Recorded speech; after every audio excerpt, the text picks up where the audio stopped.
that is, well, but, and then he'll name one or two people. They don't believe. Right. So he's not really done the research himself. He's sort of pitching off to other people. And that is itself revealing. You don't have to have some snappy comeback then. Right. Just say, I'm going to, yeah. If there was one thing that I could preach from every pulpit, it's that I don't know is a good answer. I'll go look it up is the next part of the good answer. And the rest of the good answer is this.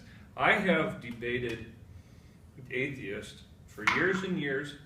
I have studied the best of their writings, especially the popular atheists. I haven't read all the best of the philosophical atheists, but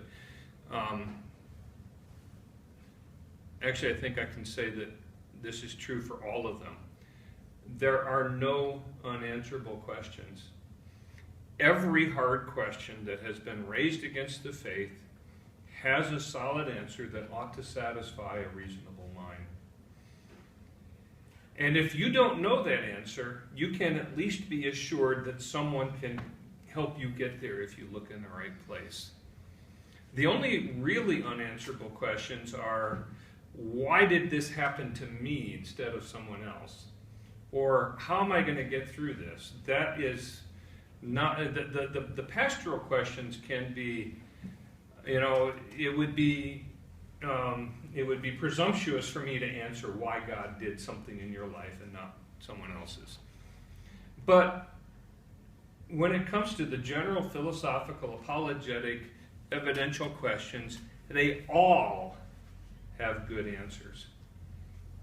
And if you don't know it, fine. There's a lot of them I don't know. But I've got a clue where to go to ask. And I'm okay with that. Every question is okay. We have nothing to fear. And I would suggest, in line with what you're saying, develop a network of people you can trust, people that you can look up to, people who have looked into these things, whose judgment and whose character you admire. And never be ashamed to go to those people and to say to them, what's the answer to this question, or where can I go for resources about this? That's always a legitimate thing to do. And it has a really wonderful effect. It lets you know that you're not alone.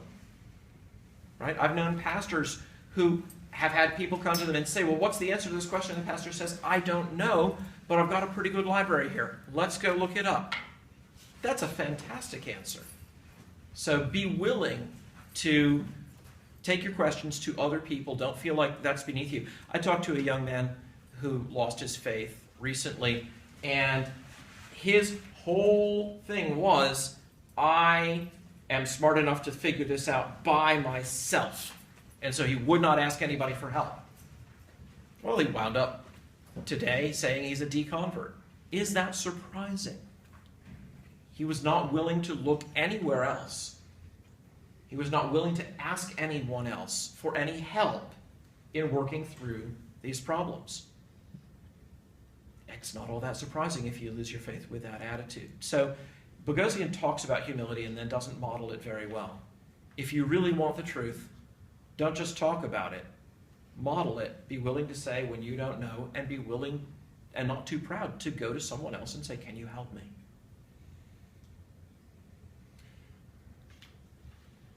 Kyle. So, as apologists with extensive knowledge, in your experience, what's the one question or objection to Christianity that somebody can bring up that has the potential to cause a Christian the biggest headache? Or what one question, if wielded effectively by an atheist, can be the most problematic? And I guess the follow-up would be, what's the best way to handle that question? I would say probably the question of hell, or the question of those who have never heard. And there is no real good short answer to those questions. I mean, I could tell you a short answer that satisfies me, but it satisfies me because I've got a whole raft of surrounding beliefs that fit into it. So I would probably be irresponsible to even try to present it quickly. So in parallel with that, I think another one I've seen that can be very difficult is a question, particularly from someone who has suffered or is hurting in some way, as to why there is so much suffering and evil in the world.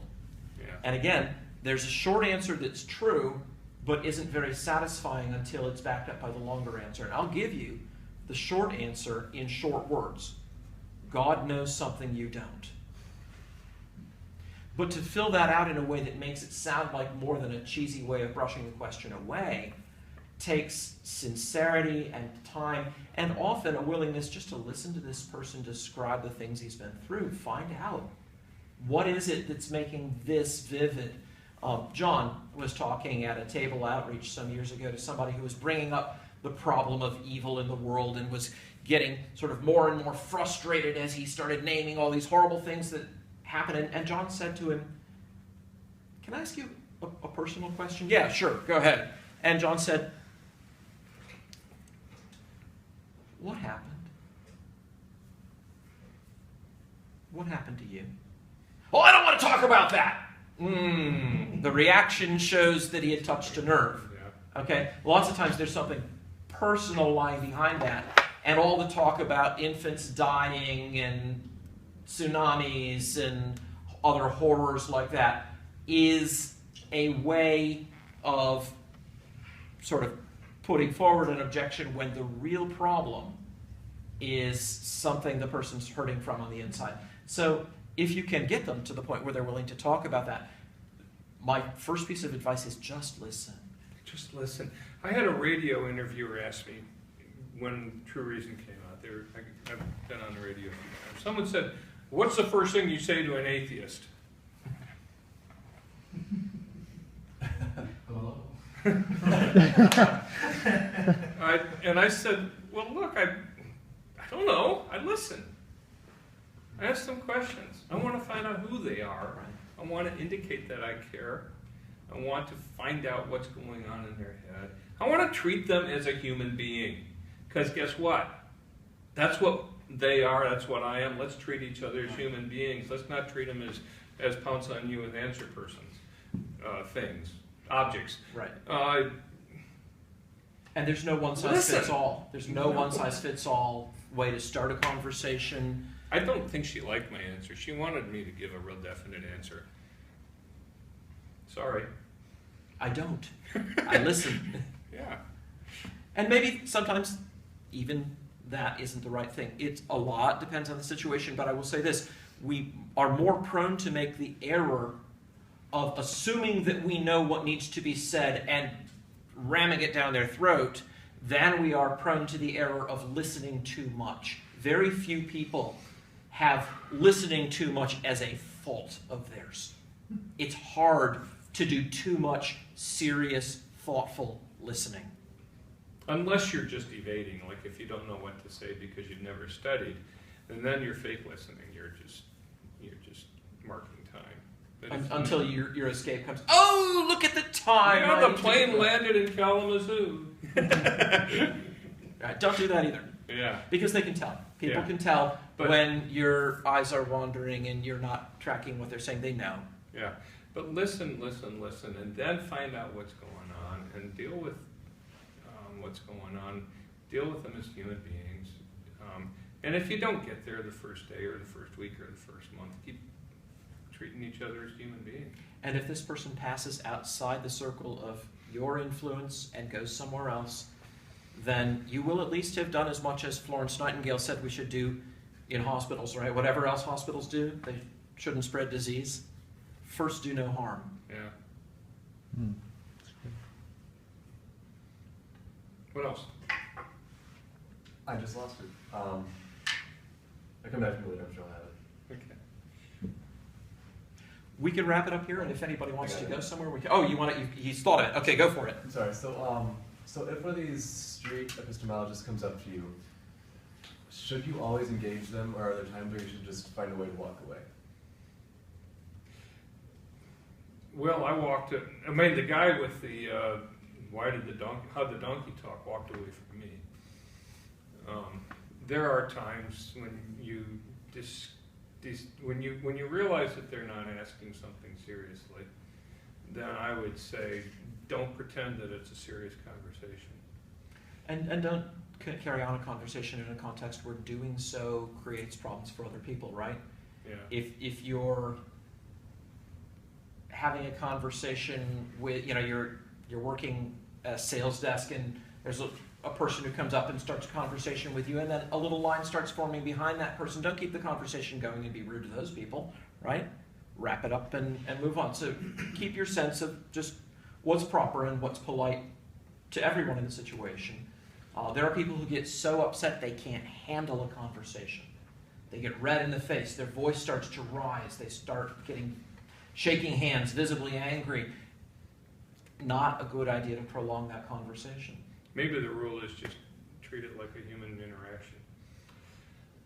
Not as a weird interaction or something like that, but just treat it as a human interaction, as you would anything else. And people will be interested to talk about spiritual things if you approach it in a legitimate, authentic manner with them. Not everybody, not every time, but it will happen. Sorry, I feel like I'm taking up too much No, time one here. more follow-up. Go. But so, and obviously my peer group is other young people, late high school, early college age, and oftentimes it's hard to get them to actually care about the deeper questions of life, really about moral. I think you and I have talked about this before. It's hard to get them to care about whether things are right or wrong, or whether their life has meaning. Sure.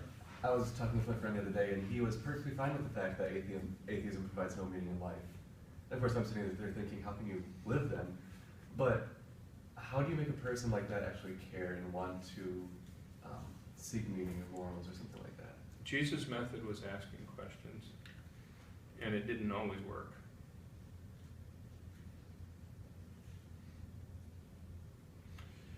And prayer. I talked with someone once on an airplane. The first thing he said to me was, I haven't been on an airplane in 10 years. Somehow we got into a spiritual conversation, and he said, I don't need God. I've got my life perfectly under control. I'm in control of everything. And I think by the Lord's leading, I said, well, I don't see you flying this aircraft. And he said, but I could. And at that point, I just said, look, here's a little booklet about how to know God. And someday you're going to run into something bigger than yourself, and you might want to remind yourself of this when that time comes. As far as I was concerned, the conversation had gone as far as it could go.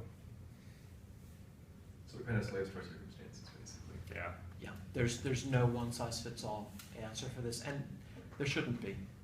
Again, you know how you hate it when telemarketers call, and if you don't realize right away what it is, then they start going through a little flip chart, and you could just tell, oh, he said no to question 17, I gotta go to 35, right? They can tell when you're doing the equivalent to them, so don't. Is that my cue to tell my story? Go ahead. Yeah. I had surgery in December. That's why I'm wearing this funny footwear. It's not all bad. I mean, I got to do something that I have dreamed of for years, which was to get the telemarketer to hang up on me. And here's how it happened. I was in the doctor's office 2 months after surgery for a follow-up, and my cell phone rang, and it was, hello, Mr. Gilson, this is so-and-so from such and such a company. How are you today? And I put on this somber voice. I said, well, I'm in the waiting room getting ready to see the surgeon. Long silence. Oh, we'll take you off our call list. Click. Yes! Got him to hang up on me. That was victory. I think that's a high note. Let's thank Tom so much for his time. Is anybody interested in going out and just maybe in a more casual atmosphere at Applebee's?